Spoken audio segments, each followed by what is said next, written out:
So my name is Irene Anggreeni, and welcome again. This is day 1 of the 2-day masterclass for mental health survivors and advocates who make an impact.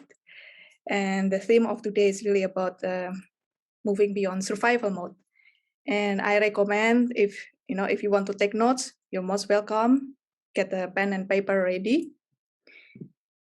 And my goal for you this session is that you get a fresh perspective about your own survival mode, and also use this understanding and insight to start the smallest self-care action that you can do today. Yeah, and hopefully for the rest of your life, because I really care that you make an impact in a sustainable way in the long run. So imagine if, at the end of this, that you have the confidence and also the empowered attitude. Yeah, so yes, it is tough, it is challenging, but I know I can do this. I have the resource, I have the support. Yeah, just allow it to land. How does it make you feel if you have that empowerment and confidence? And how would that impact your life?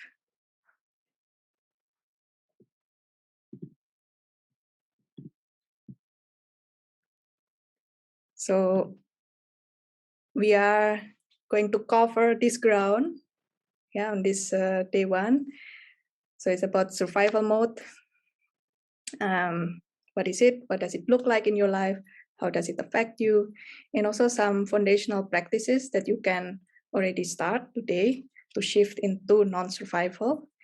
And I will share an experiential exercise to deep dive into what pulls you towards healing and towards creating impact. And we will have space also for question and answer. So this session is it's quite hands-on. I promise not to give too much theory. It's not too overwhelming, I hope, because I trust in your capacity to research certain topics yourself. So I really want to keep it to what's relevant to your needs. And most importantly, to motivate you to take that action. So, what comes to mind when you hear survival mode? And you can type in keywords in the comment. It can be something from your personal experience or from your observation of other people or from your clients.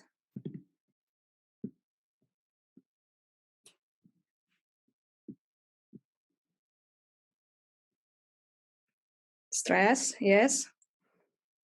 It's coming in, something very, trauma, abuse, which also it's kind of a situation that can put us into that survival mode. Panic attacks, right? Also personal power, we have that power to overcome it. Yes, Jade, anxiety, not feeling, only thinking. Okay, this is really important. Thanks for bringing it up, Miriam. Okay, anxiety, yes. Indeed, fight or flight, Kinga, yes. And it is also closely related with fear. Yeah, fear will be in day 2. Yeah, so I can share from my own lived experience. Yes, stress, anxiety, this is something all I can relate with. Trauma, how it looks like in my life now. There's so much overwhelm sometimes, or worries, so much pressure, some of it imaginary. Yeah, and also like there's this self-created space, like where kind of before I was learning to handle it in a healthy way, like my coping was really to shut down, just to keep myself isolated. And also today, I'm still like getting better at regulating myself, at communicating when something is not working out, or when I'm in overwhelm. So I can say to people, okay, I appreciate you reaching out, but please give me space at the moment. So really that kind of cocooning myself, sheltering myself while staying in connection. That's a delicate part for me to balance. Okay, so yeah, you have like already some insights about survival mode, and I'm going to share with you, some of the concepts that can help, I think, understanding it even more, so that we know how to manage it as well. So let's get down to it. So this is, some really fundamental knowledge about survival mode. First you need to be aware that it is something in your biology. Yes, it is autonomically regulated through your nervous systems. And when we speak of nervous system, our brain is the most important part of it. So there's like a lot of interconnection, the body, but also you also experience that emotional or that mental state. And it never works out just to say, just relax or snap out of it. It doesn't work. Yeah.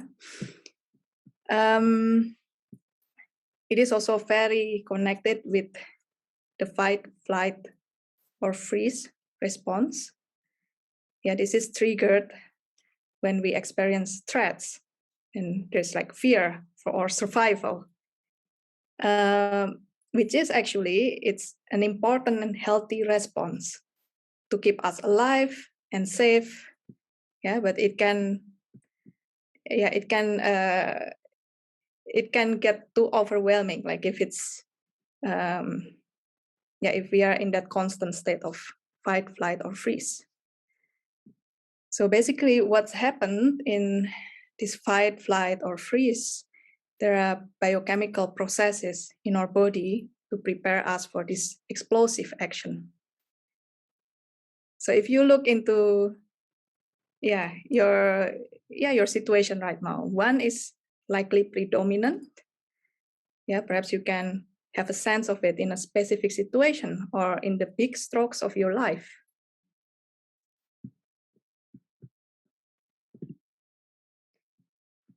So just a quick self-reflection. Perhaps like you can even sense it right now. What kind of this energy is present, and you can sense in your body as well.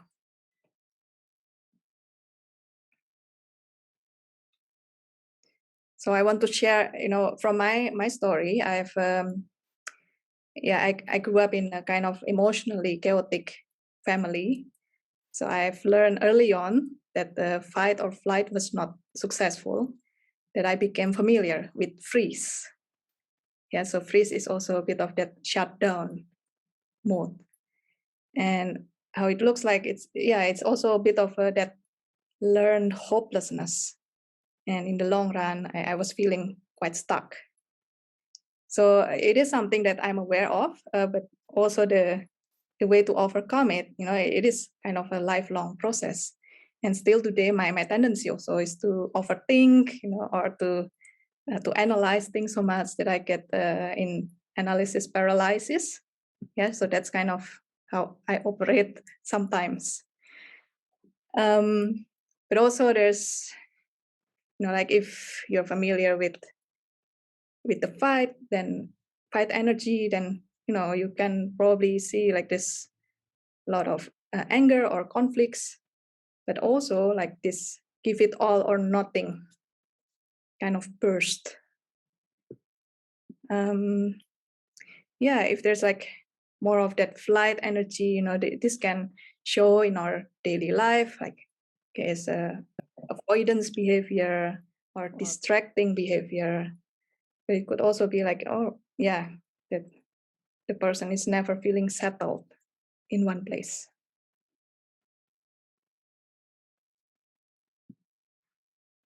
Okay, so just checking in with you, like if you're aware of what energy is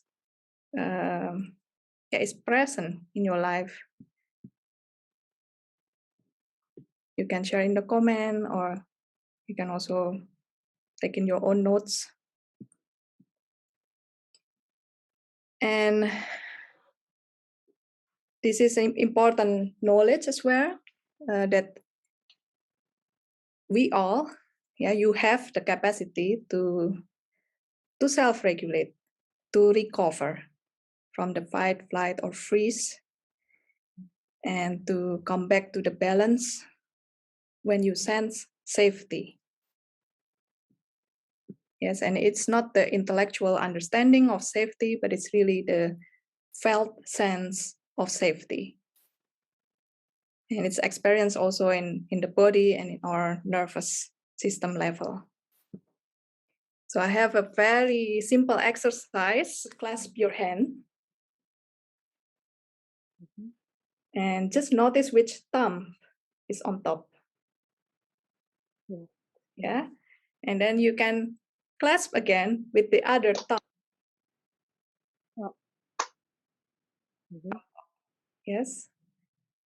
So you might feel, even though this looks completely the same, perhaps to the outside world, that you have that felt sense, or something is not exactly comfortable, something is a bit off.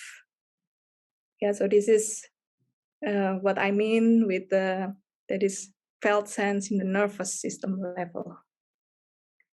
You can shake the hands. Yeah, just little hands-on experience. So that's also how our body, how our whole system experience safety. And that leads to this question, actually. Yeah, it's quite some reflection going here, and I keep giving you these questions. So what creates a sense of safety for you?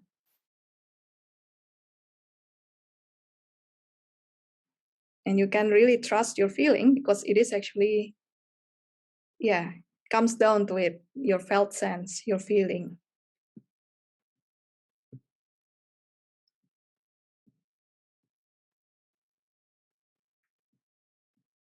Okay, you can share in the comment if you like.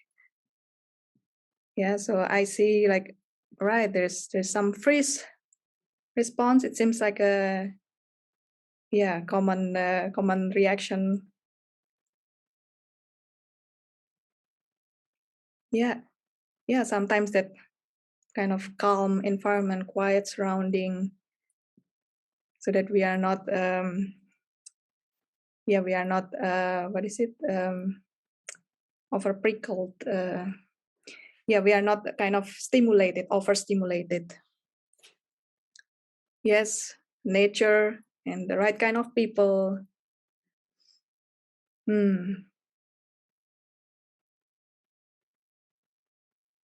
Yeah, the space to express yourself. Wonderful, Lodi. And gratefulness. That's lovely, Valeria. And indeed, King I, like, taking time for yourself and more in the body instead of the head. And a lot involving the body, actually. And indeed, touch, hugs, that's, that can, when it is like with the, with the positive context, it can be very calming. Okay. And, so you have already some tools, some understanding what can create safety for you. Yeah. So I want to bring this up. This is also towards, more towards kind of motivating that healing.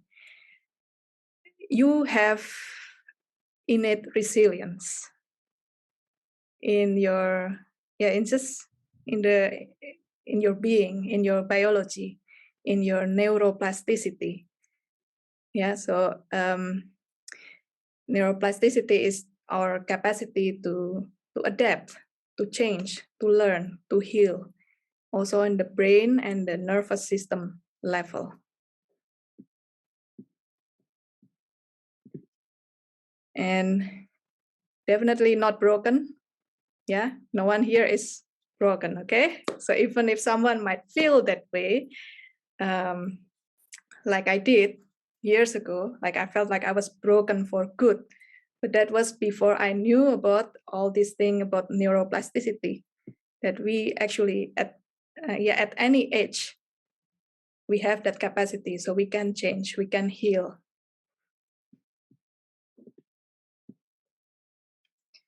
And yeah, what more can, how can we tap into this neuroplasticity is by practicing our awareness and choice.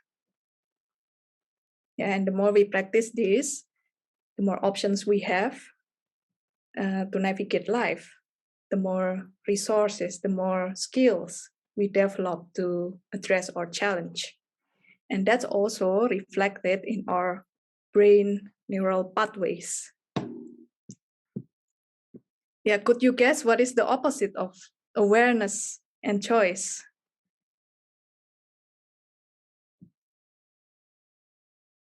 Hmm.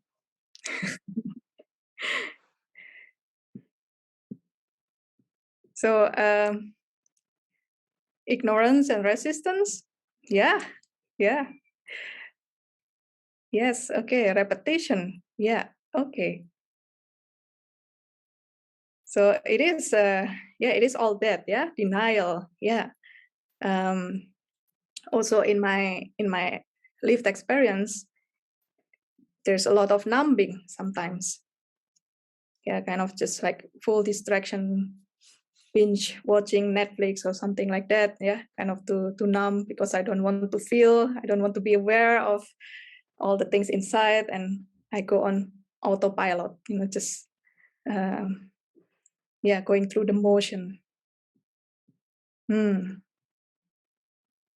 Okay. Victim. Yeah, yeah, yeah. Okay, victim, like when we are not aware that we have that capacity to make the change, to heal. Yes, that we can fall into that victimhood. All right. So yeah, those are kind of like some basic know-how actually about survival mode. Yeah, but I think what's most interesting for us is like, okay, then how do we move beyond it? Yes. So I'm sure you have already some practices, some tools, and what I'm gonna share, yeah, it's really foundational. You probably are already doing it, but to kind of to give it as also as a reminder, perhaps, and with an extra layer, a deeper layer, like why we need to do it. So practice number one, this is very important, is yeah, to stop and did I write slow up? Okay. Yeah, or slow down to actually improve your healing process, or improve your quality of life. So what happens also, like when we are in that survival mode, yeah, we have this high energy of fight, flight, or freeze. It's a bit like, yeah, if your body is a car, it's like the car is really running on a high gear. Yeah, so to kind of to give it a chance to recover, yeah, we need to give this space to stop and slow down, so that we have our entire system the opportunity to, yeah, to come back to its balance. Yeah, so that the hormones and the biochemical processes that's going on in our body when we are in that fight, flight, or freeze mode, they can come back to their healthy baseline.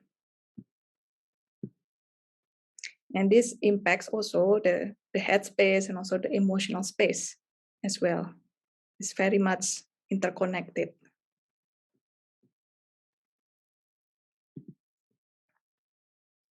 So yeah, you have shared some of, yeah, your what gives you safety. And perhaps this connects as well, like how does this slowing down, slowing down, how does it look like in your life?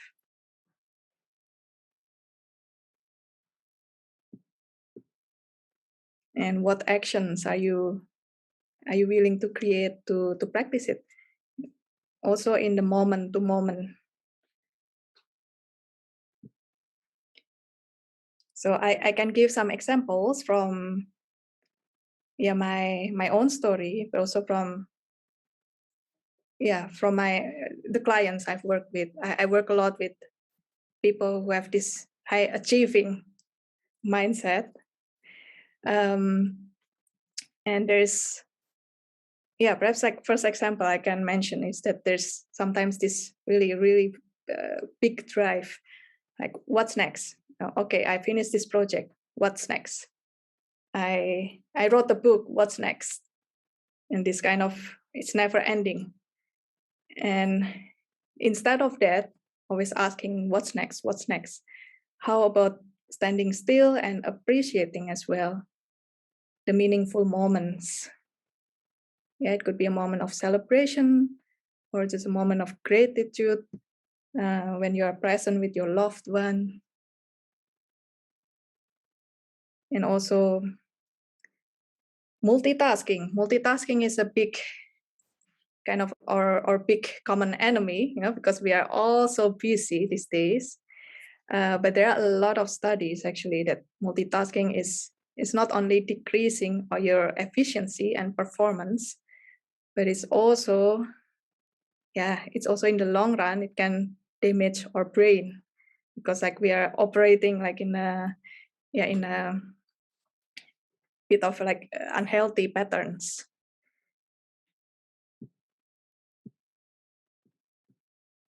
And there's also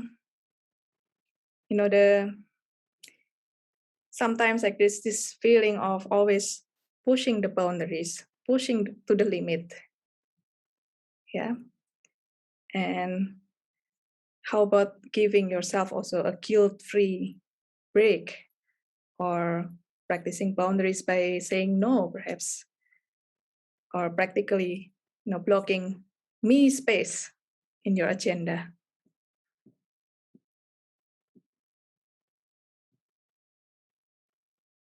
Okay, so really wonderful to see how slowing down looks like in your life. So taking a cup of tea, that's really wonderful practice. And yes, mindfulness while doing things, that's really where you can carry this slow down moment, like in all activities in your life, here and now. Yes, awareness. And cat. Okay, nice, Valeria, that you have a cat. Yes, my cat also helps me to slow down. And deep breathing, journaling, talking, connection, human connection, that's also wonderful, kind of to calm ourselves and to bring that tempo down, feeling my body. Yes, and looking, really kind of bringing it again to the body. Indeed. So you can also manage your workload, see what's possible, so that you have also space, that you're not always stressed. Okay. Nice gardening. And also again with massage, touch. All right. Okay. So I see we are already kind of, this is already your practice. So I'm really happy to hear that. So this foundational practice number 2 that I want to mention is really about body and self-awareness. And kind of you can just by feeling your body, but also kind of giving touch, massage. There's also one different forms of it. And this is, I just put body and self because a lot of what's going on in ourselves, emotion, thoughts, feelings, is actually very much in the body. Yeah, that's why I don't separate it very clearly. And when we allow ourselves to look inside, this interoception, especially if we are still in the fight, flight, or freeze, it can feel like chaos inside. Yeah, it can be quite scary that perhaps like it's easier to run away and distract ourselves with something else. But that's exactly the opportunity actually to create a structure and to practice it diligently, and also with consistent support. Because we cannot just sail through life with all this chaos. We also need to unpack and reorganize the chaos, but also to integrate those pieces back again, because they're also part of our experiences. And considering that a lot of our experiences are housed in our body, by practicing this body self-awareness, this also opens doors to more self-regulation skills, to more healing.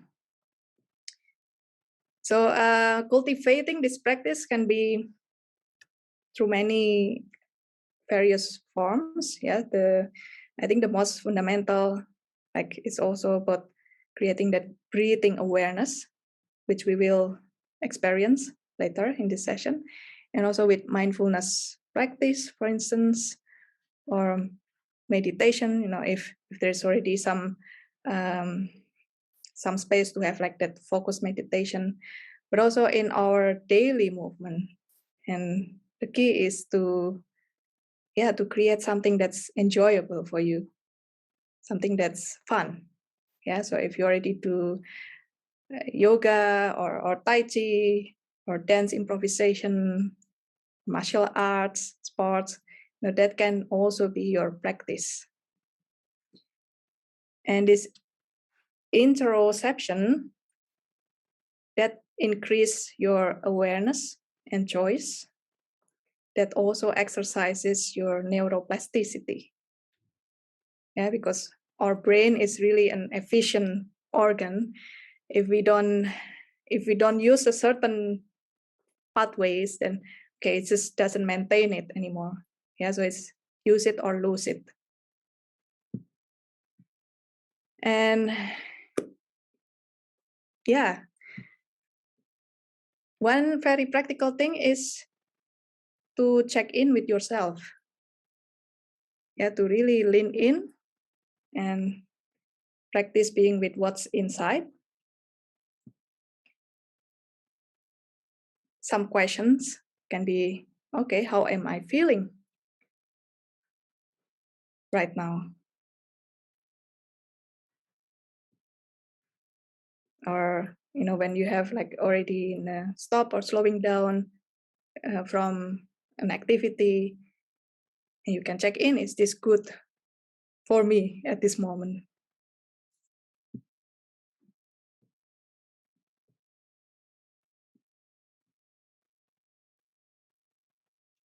So where and when can you have that moment of checking in with yourself? I see the solo dates. That's also a really wonderful opportunity to have a heart-to-heart with yourself, to honestly check in.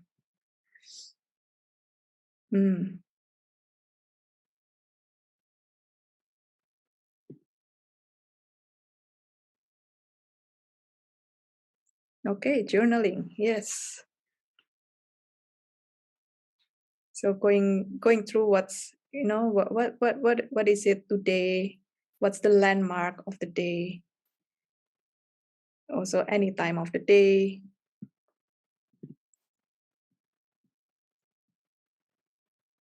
Moment to moment introspection. I think it is something that that we can always remind ourselves. Indeed, anytime, anywhere. And I want to share as well about this emotional granularity. He has to develop this ability because this is really correlates with your mental health, and it is our ability to categorize feelings with a degree of specificity and precision. So as you allow yourself to explore your inner world, yeah, you can start feeling perhaps the sensations and emotions.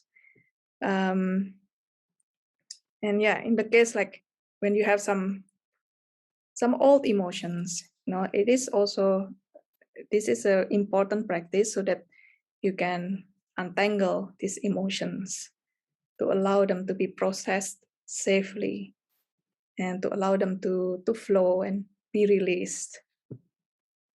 So why we need to do this? I mentioned this emotions, feelings, also if we have unresolved traumas, that's actually experienced in the body. So there are physical sensations arising from the biochemical processes in our body, and combined with the context or the memory of that moment, that's what our brain interprets and categorizes as specific instance of emotion. So if we are really practiced in continually suppressing the emotion, they can become stuck. Yeah, so the body doesn't have the chance to recover from these biochemical processes. So holding in this process, it takes a lot of our body budget, our energy, and it also impairs our entire system. So in the long run, it's a bit like again with the analogy with the car, that you have the high gear, but also maybe like you have to hit the brake every now and then. So it's wearing down a machine like a car. So same thing with our body. In the long run, like when we are operating on that, in this chaos mode, it can manifest as physical diseases.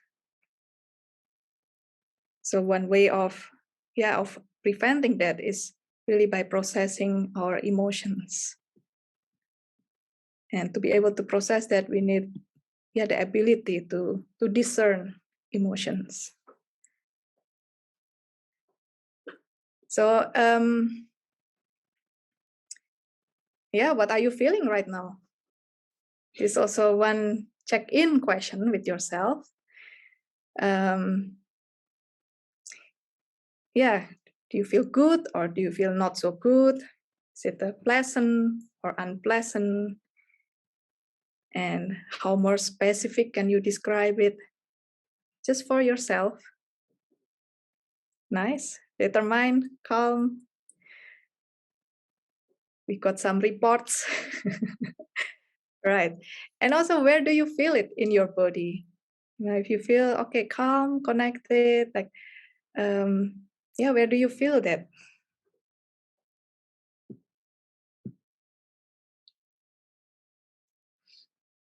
I just want to connect this. This is actually a really foundational practice that's important. Like the buzzword in the business context is called emotional intelligence.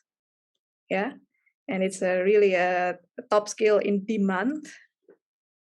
And the only way we can develop our emotional intelligence is first and foremost by understanding our own emotions. Then only then we can learn about empathy or about being compassionate to others. Because if we don't understand our own emotions, then we have no reference. So ideally this this understanding of emotion, ideally this is modeled by our parental figure during our formative years. Yeah, so that's the ideal situation, but things could go less ideal, of course. Yeah, I can share for my lived experience. So I was raised by a parental figure who has low self-regulation skills. So there's like a lot of emotional outbursts in the family, also low empathy. So there's a bit of like emotional neglect because there's not much understanding about emotions. So yeah. All right. It's really wonderful to see how you're checking in with yourself, what you're feeling right now.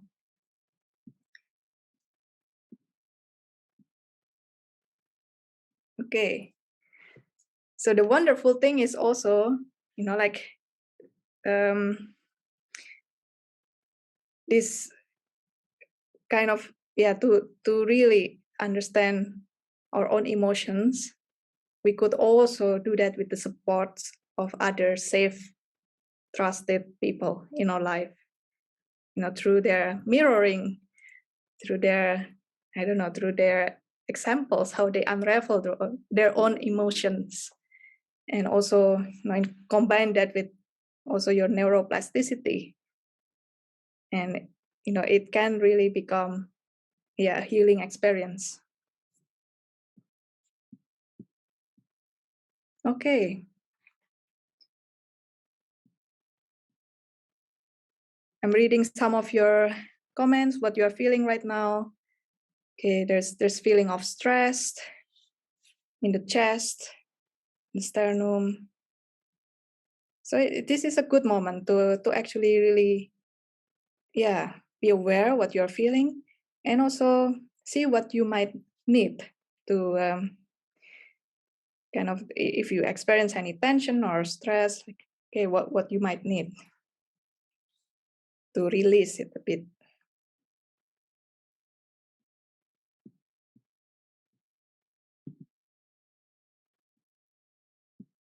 All right. So are you ready for some exercise? Yeah. Okay. This is a preparation for an exercise in active imagination. Yeah. But before doing this exercise, I really like to share this practice of anchoring yourself to your breathing. Yeah, because we are going deep in the active imagination exercise, and I just want to make you aware some safety rules to remember during the exercise. You don't need to go anywhere you don't want. Yeah. And remember to have no judgment also to yourself, and just be open to anything that comes up. And if any emotions come up, that's okay, but overwhelm is not okay. Yeah, so if that happens, this is our safety tool to stop and anchor ourselves to our breathing. So this is something that we can all practice right now. Yeah, just start by really being aware of when you are breathing in and when you're breathing out. And you can sense where you feel it in your body.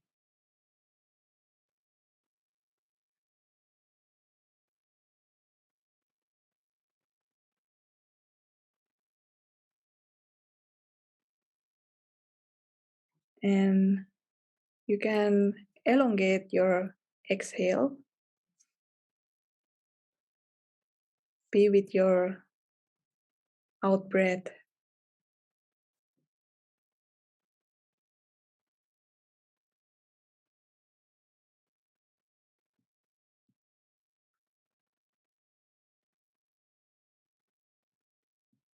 Okay. So I experience also, you have space in your body, and this breathing is, with the breathing, there's the growing and the kind of shrinking, growing and shrinking rhythm.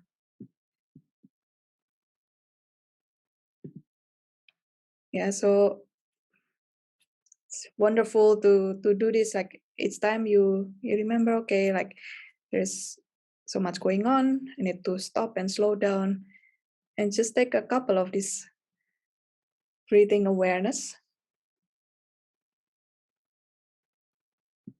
Yeah, and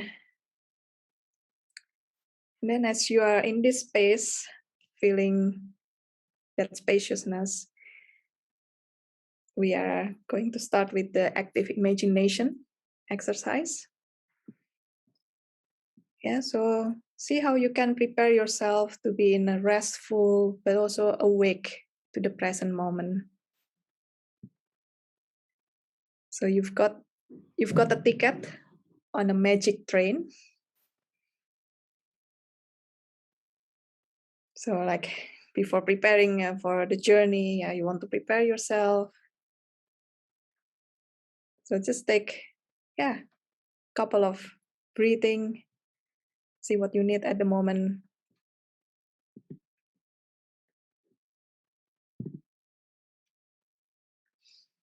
Okay, so you are here and now on the magic train. Yeah, you can stay being aware of your breathing. With breathing in, feeling yourself up, and with breathing out, releasing what you don't need right now.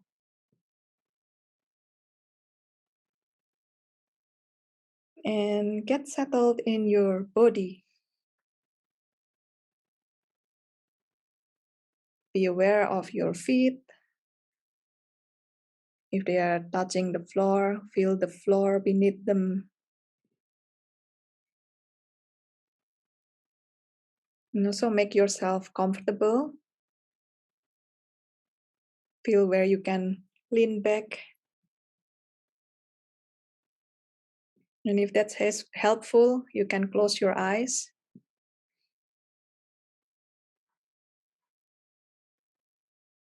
So you're on a journey, on a magical train.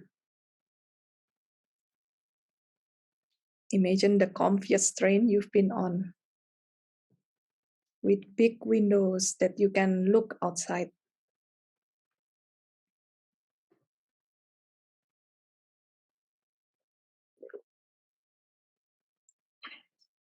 So your present stop is right now.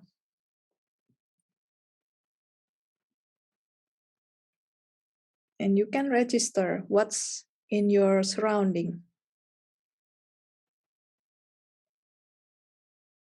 What or who do you see?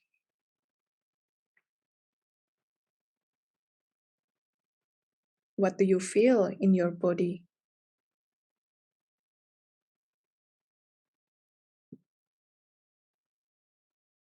And what thoughts come up?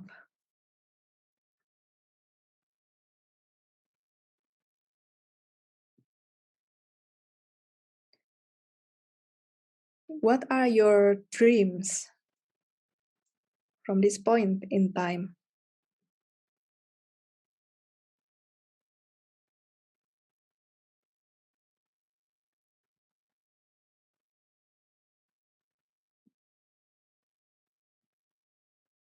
Just register whatever comes up, be open to anything. And we are getting ready to depart. The train is moving, at first slowly, then it gets faster. And you can see your life flash forward.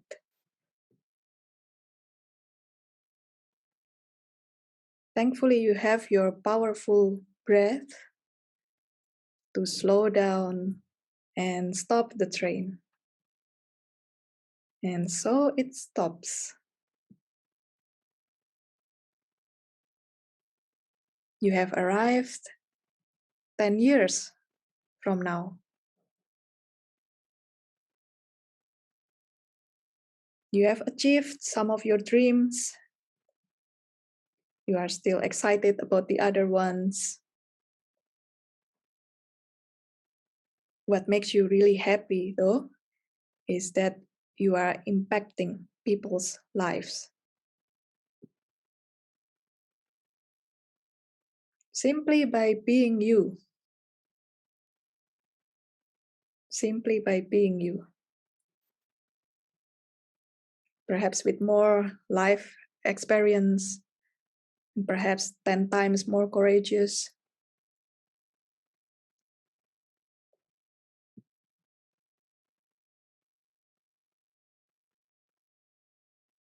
In what way are you sharing your values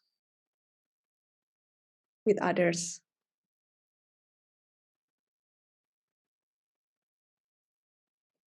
What are you creating to serve and help other people?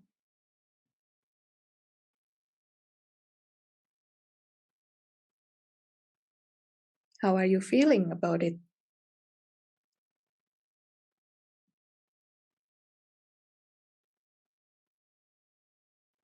And how has this process transformed your being?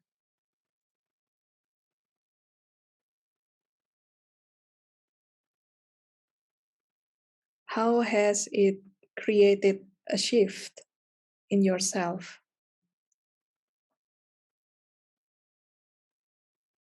Perhaps in your posture, perhaps in your beliefs,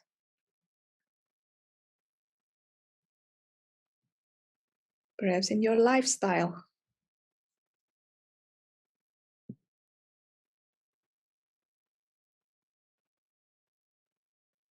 And just register, be open to anything that comes up. And what pulls you to keep going on this path?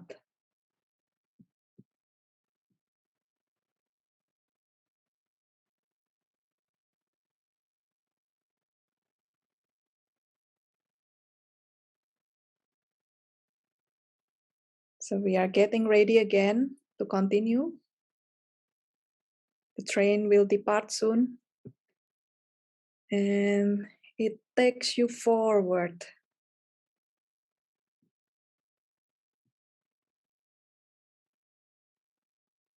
You have arrived now at your final stop.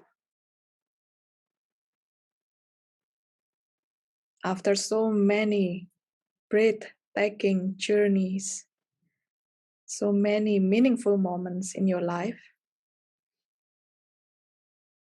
you are now at your last breath.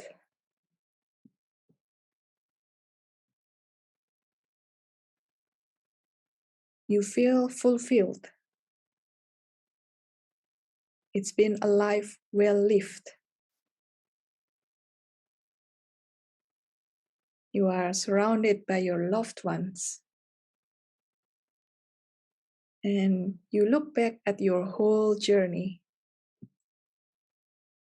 as you are ready to pass on your legacy.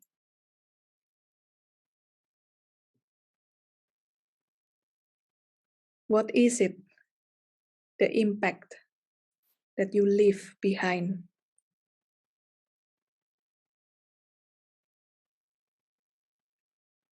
What do people remember you for?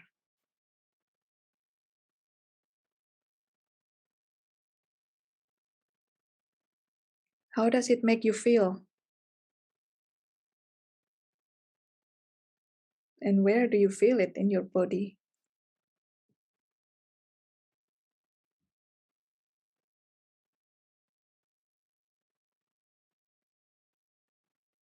What are you ready to let go of?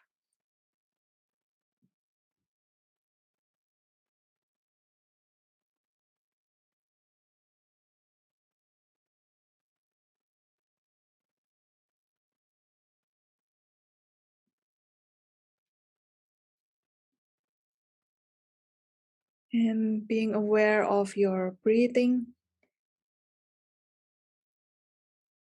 gently come back to this present moment.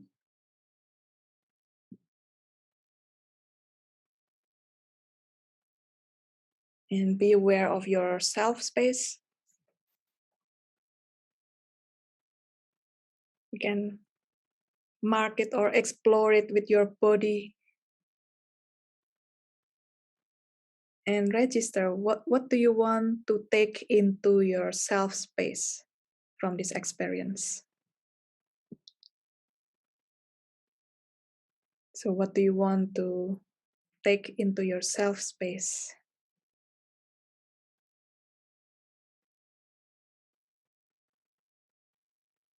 And what do you want to let go of from this experience?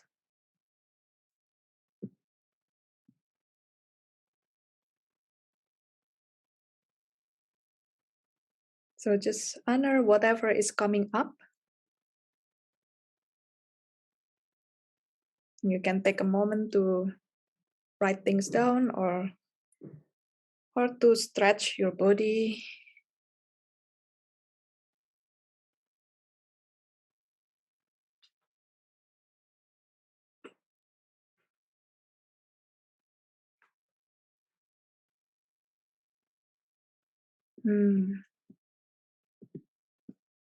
Okay.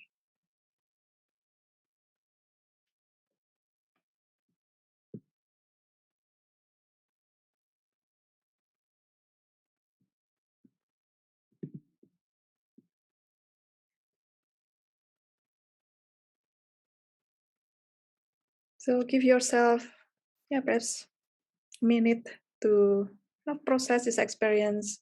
See if you want to write things down